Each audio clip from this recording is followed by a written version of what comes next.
everyone. I welcome you all to this lesson.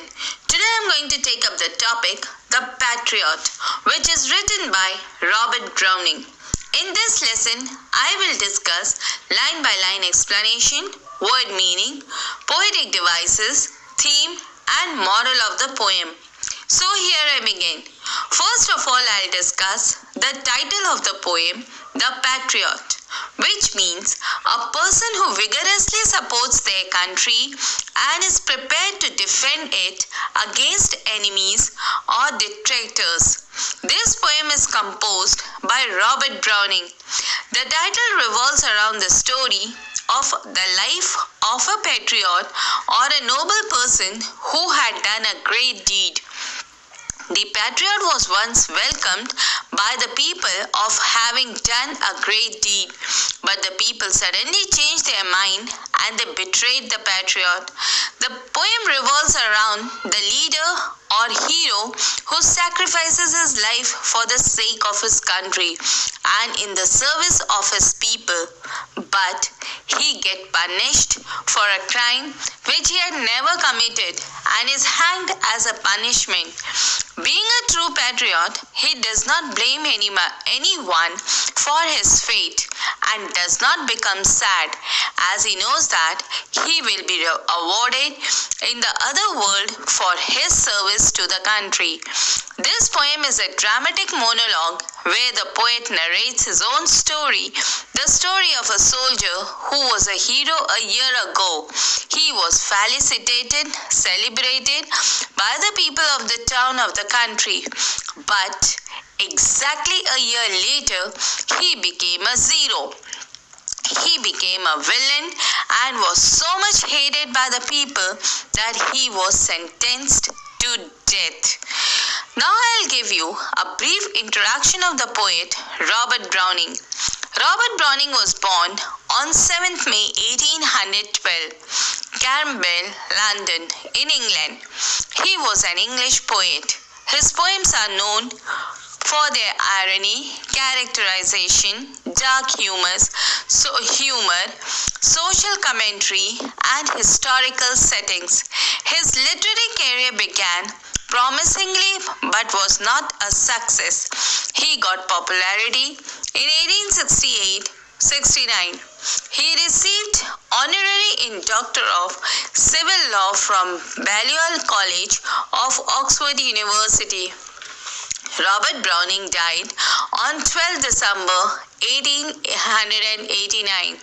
His mastery of the dramatic monologue made him one of the foremost Victorian poets.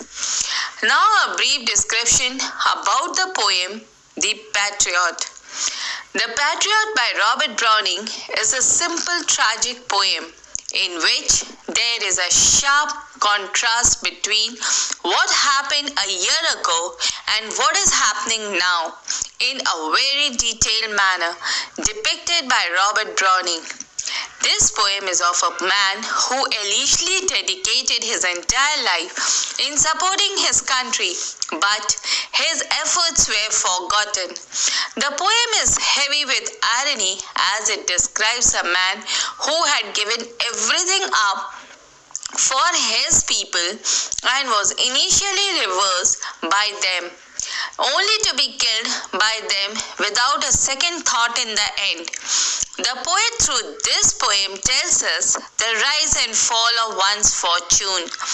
The world is a dynamic, fickle and transient place. Here the opinion of the people changed rapidly without lending much thought to justice and truth. The patriot was worshipped and honored 1 year ago, but within a year he is taken down for execution. Justice is not meted out to him, and he believes that real justice can only be delivered by God. By this, he also creates a contrast between the fickle nature of the public and the divine nature of God. The patriot through this poem encompasses the universal phenomena of rising and falling from power. This poem has been divided into 6 stanzas, having 5 lines in each. The first two stanza elaborates upon the grand welcome given to the poet in memories of the days of his glory. Town people is seen in the first two stanzas, but in the remaining 3 stanzas, he discusses his downfall, where the people seems to be in tension, and the patriot's feeling on betrayal and anguish. He is feeling helpless. All his good deeds have been dismissed, and the people who once celebrated him are now executing him publicly. Hope and optimism can be seen in the last stanza, where the patriot believes that after death, he will get true justice in God's eye, that's in God's safe heaven.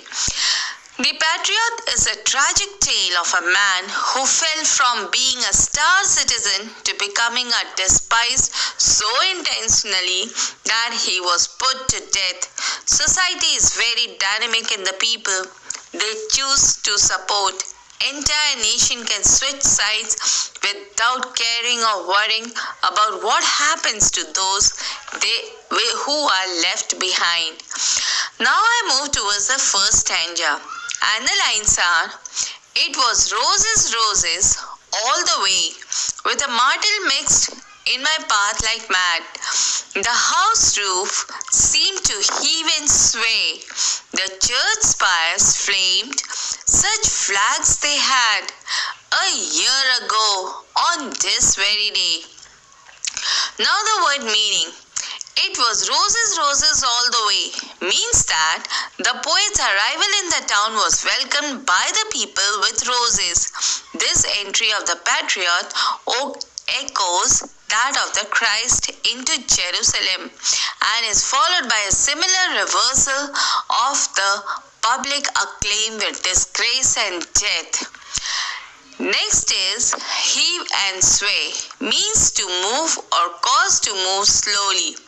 Myrtle is a type of small tree that has sweet smelling white or pink flower and black berries. It is an evergreen shrub. Spires means a tapering or conical for pyramidal structure on the top of the building, often a skyscraper or a church tower. Flamed means shine or glow like a flame. On this very day means that the poet is talking about something which happened on this particular day, 365 days ago. Now the explanation of the first stanza.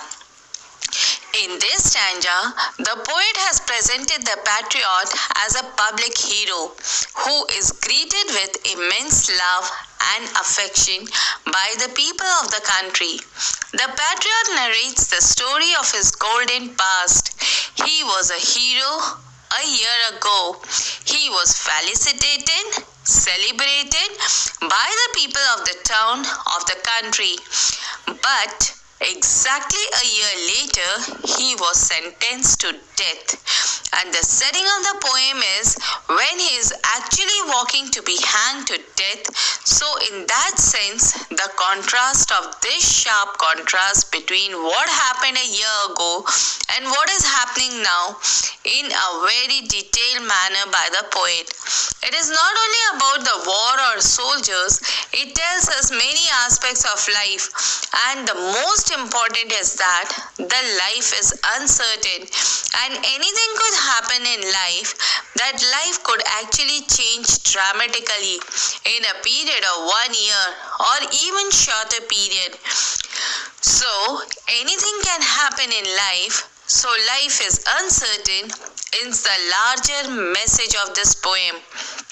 In this stanza, the poet says that the patriot in the past was welcomed with pomp and ceremony by all the people of the town. His path on the same day was laden with roses and myrtle. Roses are flowers meant to celebrate. which signify love, respect, and honor being showered on the patriot by the people. He remembers that on the same very day, all these things had happened. People were standing on the roof of their houses and were cheering for him when he passed by.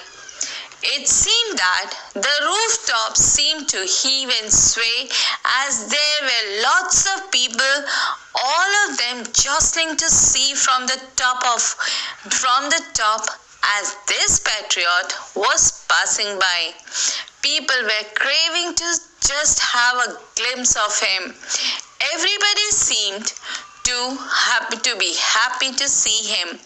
People had covered the spires of the church with the flaming bright color flags for the celebrations. People were very glad to greet their hero and were enthusiastic to see him as he passed by. Everything happened 1 year ago, when there was a sense of nationalistic fervor, pride, that is, a kind of being established as might be, he must be a soldier and had done something big for the country or something admirable for the country, as is apparent from the kind of reaction of the crowd in this particular town. There is a sense of gratitude, there is a sense of pride in our country. So that is what the poet is establishing, the kind of welcome the patriot received on this very day 1 year ago. Now the poetic devices used in this stanza are: number 1, the rhyming scheme.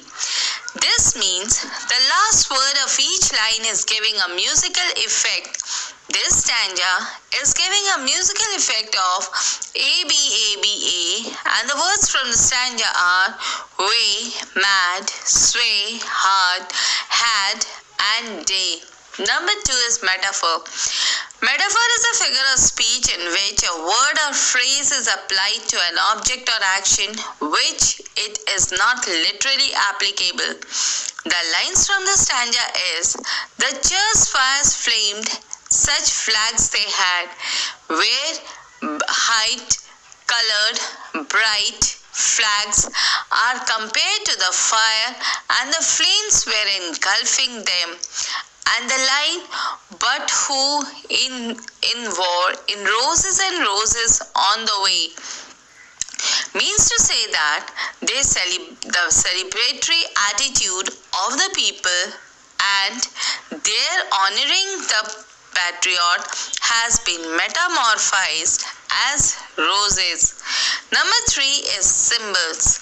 This poem is rich in symbols. In this stanza, we see that roses is a symbolize honor, respect, and passion. Path symbolizes political career. Myrtle symbolizes love, purity, generosity, and innocence. And spires is a symbolic term for strength and hopeful gesture. Number 4 is the alliteration.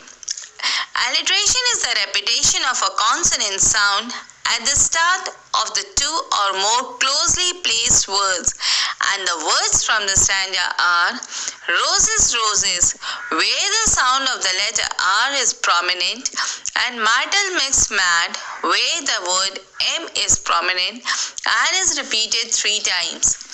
Number 5 is the personification.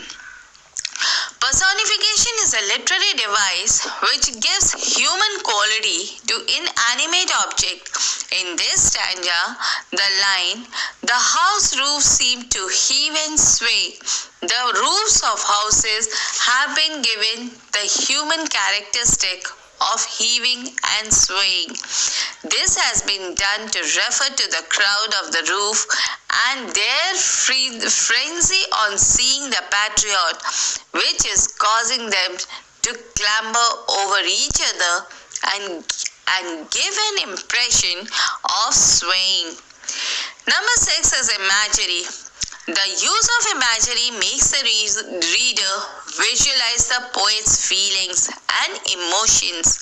The poet has used the images appealing to the sense of sight. In this stanza, the poet begins with the image of the past where the patriot was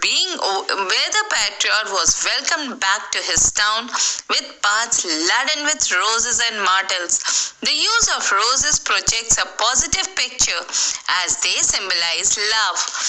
The heaving rooftops are evidence to the fact that the town is very cluttered and a crowded one. Number 7 is simile. Simile is used to compare an object of a person with something else to make the description more vivid or clear.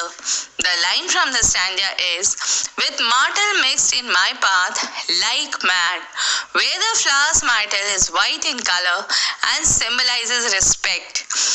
It means that the people of the Patriot's town used to respect him a lot. People were mad with zeal and enthusiasm to see him returning back after a great victory. Now I move towards the second stanza, and the lines are, the air broke into a mist with bells, the old walls rocked with the crowd and cries. Had I said, good fox, mere noise repels, but give me your sun from yonder skies. They had answered, and afterward, what else? Now the word meaning. Mist is used in reference to something that blurs one's perception or memory. Fog refers to the people in general. Repels means drive or force, that is an attack or attacker, back or away. Yonder refers to the far distance. The air broke into a mist means the people were giving a warm welcome to the patriot.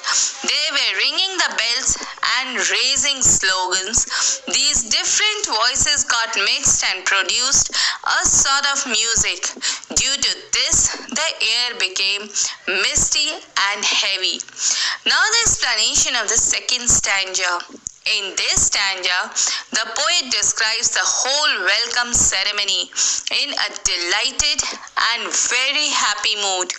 Here in this stanza, he shows his gratitude towards the people. He continues, narrating the old story from the same day a year ago. He describes the event to the readers. People were rejoicing by ringing bells, and the entire atmosphere was thickened and filled with noise.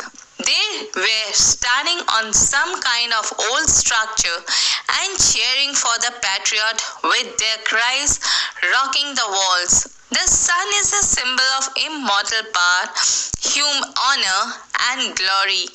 Hence, the patriot asked the people to fetch him their sun from the skies. The patriot says that he had not asked anything like that from him, but the respect and the welcome he had received from the people was overwhelming. They would then ask him what else they wanted. He says that he could get anything from them and they would have readily given it to him. So great was his image. The poet is trying to establish the kind of popularity the patriot had. Now the poetic devices used in this stanza are, number 1, the rhyming scheme. This stanza follows the rhyming scheme of A, B, A, B, A, and the words from the stanza are belly, cries, repels, skies, and else. Alliteration. Number 2. The line crowd and cries is an alliteration where the sound C is there and at the beginning of the two words. Number 3 is consonants. Is the repetition of the consonant sound, and the words from the stanza are old, rocked, crowd, where D is repeated. In had I said good, the word D is repeated. In noise repels the sound of S is heard. In your yonder, we can hear the consonant sound R, and in had answered, and afterwards the sound D is heard. Number 4 is assonance. Assonance is the repetition of the vowel sound in the same line, such as missed with, where the sound I is there. Number 5, symbol. Sun represents something beyond S's or unreachable. Now I move towards the third stanza, and the lines are, Alack, it was I who leaped at the sun to give it my loving friends to keep. Not man could do. Have I left undone? And you see my harvest, what I reap. This very day, now a year is done. Now the word meaning. Alack means used to express regret or dismay. Leaped means moved quickly and suddenly. Not means nothing. Reap refers to receive something as a consequence to one's own or another's action. I refers to the poet. Leap to the sun means the patriot has done the impossible for the people. The task that he accomplished could not be accomplished by anyone else, not man. Means no here. It means that no man could have been able to accomplish what had been done by the patriot. He also wants to express that no man was as patriotic as he was because he had the work called impossible by the other man. What I reap means the result of the poet's action, as he had done impossible for the people, but the reward which he got at the end was not what he had expected. He expected an honorable life for whatever he had done for his people, but what he got was the tag of a traitor, the fruit of his patriotism. Now the explanation of the third stanza. In this stanza, the poet says that once he was worshipped by the people, but due to some political revolution, he is now considered a traitor. The patriot is in a regretful mood and is sad, and even after doing great works for the people, he is called as a traitor. All the sacrifices that he made for his countrymen had gone in vain. This stanza acts as a conjunction for the transition from the past to the present. The patriot is talking about what he thought of at the point of time a year ago. The patriot expresses regrets, dismay, and suddenly remembers that it was who had made some difficult work to make it happen, to manage, to attain for the countrymen. He was better than anyone else to achieve the impossible things for his friends. The poet says that in the last 2 lines of the poem, the poet says how the patriot mourns about how his deeds has been repaid by the people. His harvest is what he had reaped, whereas what he had sown was bringing glory, power, and honor to the people. The first 2 stanzas narrates the incidents of a year back when the patriot was given celebratory statues.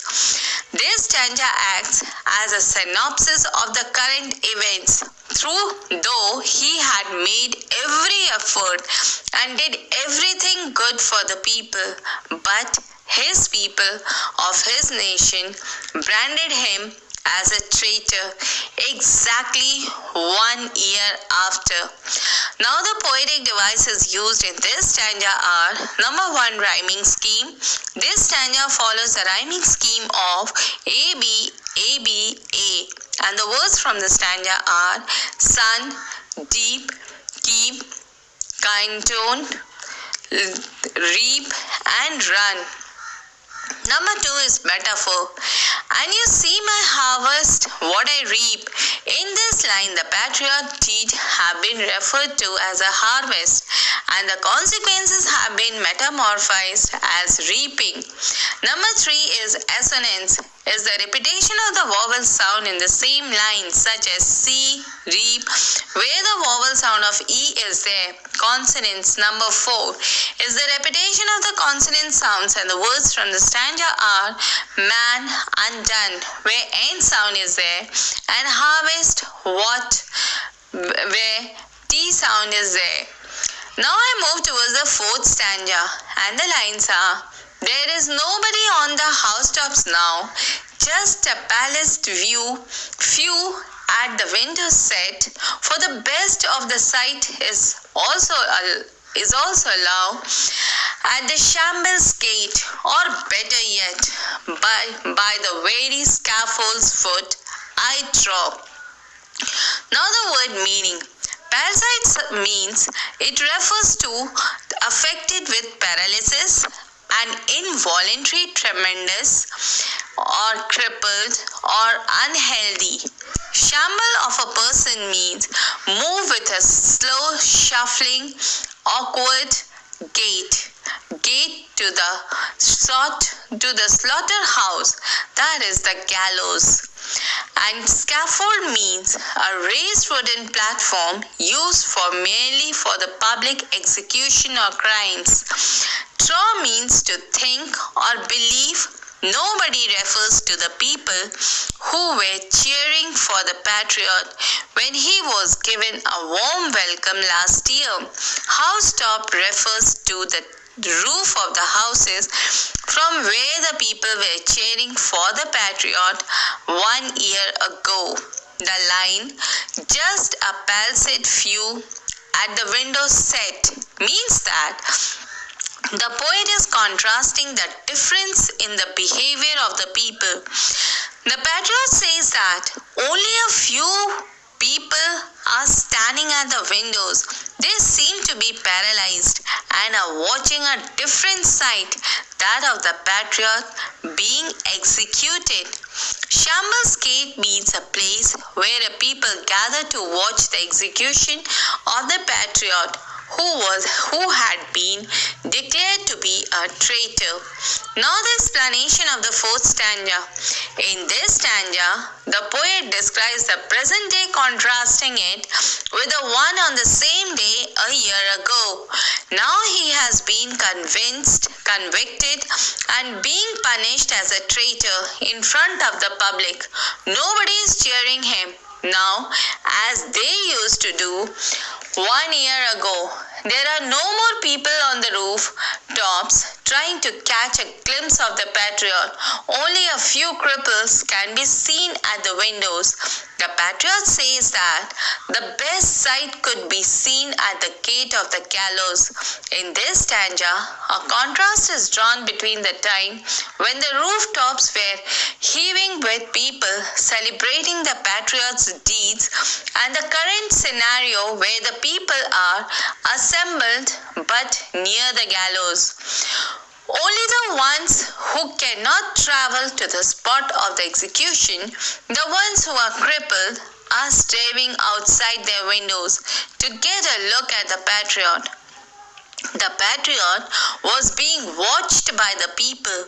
He was standing at the scaffold's foot, which was raised wooden platform in which people are executed. This makes the patriot look loose to his dignities, that is, the downfall of his dignity. He feels extremely hurt as he is being executed as a traitor before the same people who had hailed him as a patriot. Now the literary device used in this stanza are: number 1, the rhyming scheme. This stanza follows the rhyming scheme of A, B, A, B, A, and the words from the stanza are now, set, allow, yet, trow. straw. Number 2, alliteration. In this stanza, nobody knows an alliteration where the sound and word can be heard. Number 3, assonance is the repetition of the vowel sound in the same line, such as better, yet, where E sound is prominent. Consonance is the repetition of the consonant sound, and the words from the stanza are at, set, bet, sight, at, gate, and yet, where T sound is heard. Number 5, juxtaposition. The image projected in the beginning of the poem is juxtaposition with the current scenario. This can be seen when the rooftops were swaying with people in the first stanza, but in the fourth stanza, it is empty. That is, no one is there. This shows how the patriot went on from becoming a loved to hate. This effect works in creating a contrast between the 2 years. Now I move towards the 5th stanza, and the lines are, I go in the ram and more than needs, a rope cut both my wrists behind, and I think by the feel of my forehead bleeds, for they flying, whoever has a mind, stones at me for my ears misdeed. Now the word meaning. Bleeds means to lose blood from the body as a result of injury or illness. Fling means to move or push something suddenly or violently. Misdeed means wicked or illegal act. A rope cut both my wrist behind means a rope is cutting through the wrist which have been tied behind. Rain signifies that the patriot has become wet due to the falling rain. This has made him lose all his dignity. It may also symbolize that patriot is innocent and he is washed clean in the rain. Now the explanation of the 5th stanza. In this stanza, the poet says that the patriot is further humiliated at the hands of the people, like in the 4th stanza. The patriot is in his own mind, knowing the steadfast certainty of death ahead of him. In this stanza, the patriot is walking in the rain towards the gallows. His wrists are tied tightly behind his back with a rope that cuts through his skin. He can feel blood tickling down his forehead, but he cannot know for sure as his hands are bound, so he cannot even touch or feel them. His cuts are because of the stones being flung at him by anybody and everybody. The picture being projected in this stanza is a very pitiable one, as it is a direct contrast with the imagery of the 1st and the 2nd stanza. The patriot moves an ambiguous explanation for this transition, saying he is being punished for the misdeeds that he had committed within this 1 year.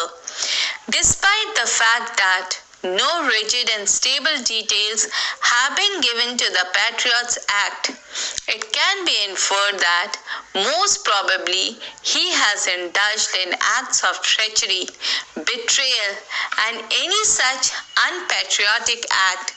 The crowd have distanced himself from the patriot whose achievements were lauded and appreciated 1 year ago. He is soaking in the rain with hands tied together with a rope which is hurting his wrist, and blood is coming out of his forehead, and as some angry people are throwing stones at him, he cannot save himself as he is chained and is being taken to Shambles Gate, where he'll be hung, so he cannot run to save himself. The line, "For the flying whoever has a mind," means that the people who are throwing stones at him are the ones who have an active mind. The patriot does not seem to be angry with these people, as he thinks that they have misunderstood him. The last line, years misdeed, means that the patriotic achievement of the past 1 year have been changed to misdeeds. The people have forgotten his service to them as he is being punished for the good that has been done by him for them. It is a brilliant portrayal of the imperfect public commendation memory. Now I move towards the literary devices in this stanza. The literary devices used in this stanza are: number 1, the rhyming scheme. This stanza follows the rhyming scheme of A, B, A, B, A. And the words from the stanza are needs, behind, bleeds, mind, and misdeeds. Number 2, assonance is the repetition of the vowel sound in the same line, such as rope, both, where O sound is heard, wrist, behind, where E sound is heard, feel and bleed, where E sound is heard. Number 3 is the consonants, is the repetition of the consonant sound, and the words from the stanza are in rain, then, where N sound is heard, in cuts, wrist, S sound is heard, in forever, R sound is heard, and in stirs misdeeds, S sound is heard. Number 4, irony. The poet talks about the poor mentality of the illiterate common masses. Ironically, as the line says, for they flung whoever has a mind. Number 5, pathetic fallacy is when the poet says, I go in the rain, adds to the depressed mood and could be seen as the sign of the patriot inner crisis and sadness. Number 6, symbolism. The rain here is a symbolic of number of things. The patriot gets wet by the rain, losing his dignity. It can also be viewed that the rain washes him clean, representing his innocence. The rain also works to create a tense atmosphere. Now I move towards the 6th stanza, and the lines are, thus I entered, and thus I go. In trance, people have dropped down deed, paid by the world. What dost thou owe me? God, my question. Now instead, it's God shall repay. I'm safer so. Now the word meanings. Triumph means a great victory. Drop down deed means very suddenly and unexpectedly. O refers to have an obligation to pay in return for something received The line, thus I entered and thus I go means that it describes the patriot's entry, that is the birth, into the world, and his exit, that is his death. This also signifies his entry and exit from his position of power and the people's mind to his execution as a traitor. The line, in triumph people have dropped down deed, means that some people die of doing good deeds. He looks at his circumstances as his pride. He believes that he stood by his right thing and thus considers him victorious in defeat, as his work benefited his people.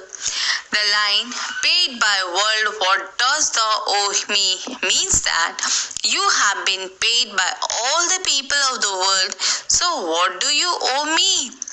And the line, it's God shall repay, and safer so means that God shall truly repay for the deeds do justice.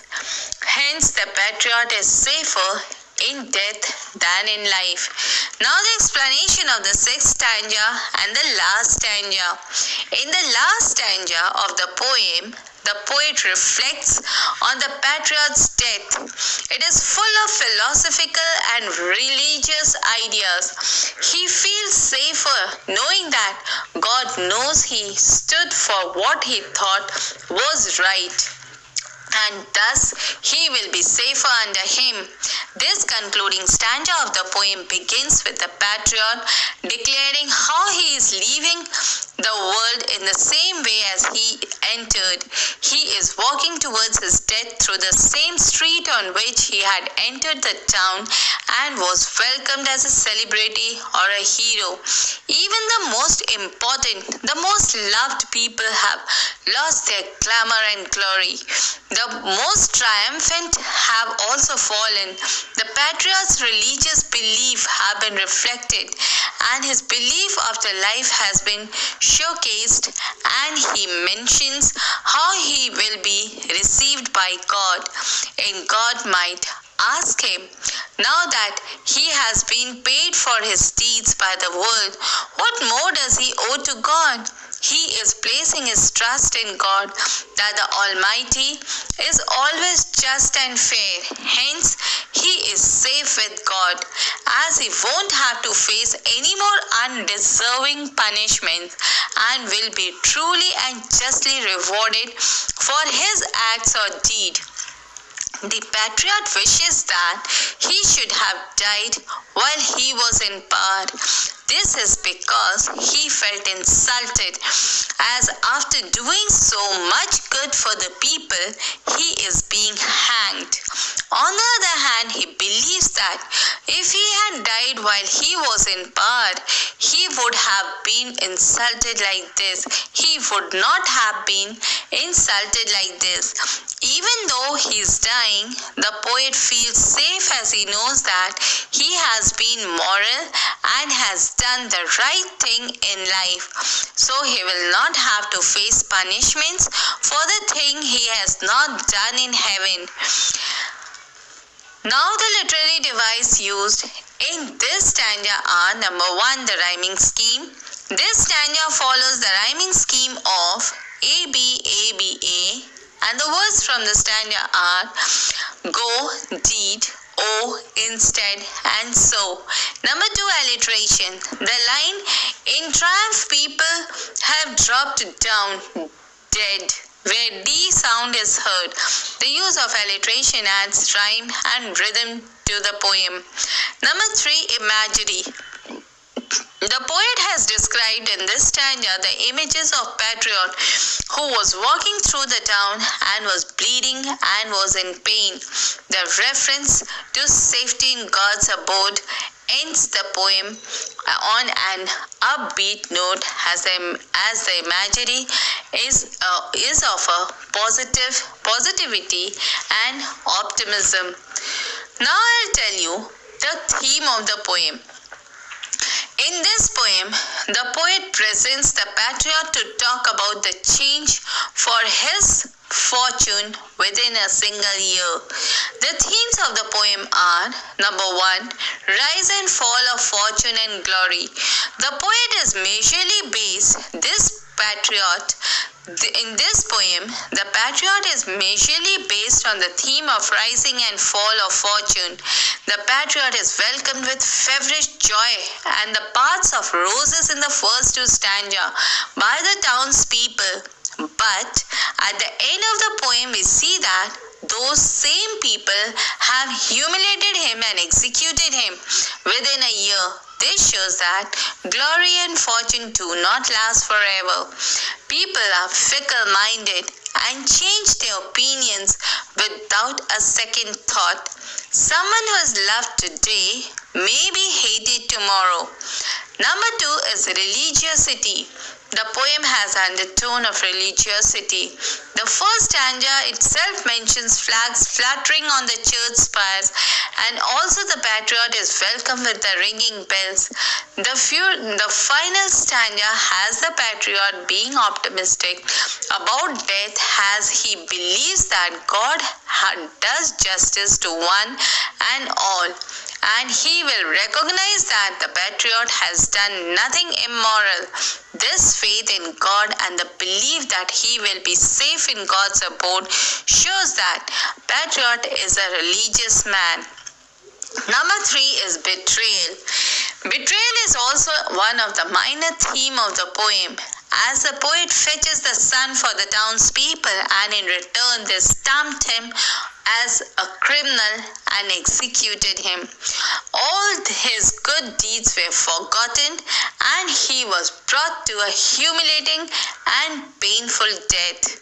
Now the moral of the poem. The poem ends on a note of optimism, as the poet says that God's in his heaven and all right with the world. The patriot believes that it is God who will reward him according to his true merit. In this poem, the poet Patriot is betrayed, and the biggest takeaway anyone can get from this is that the same people you loved so selflessly and claim to love you in return could end up hating you and killing you. The moral of the poem is that do not get attached. Love would get you killed. The fickleness of public sentiments and morality would be emboldened. So, with these notes, I end my poem. I hope it will be beneficial for you in your studies. Thank you.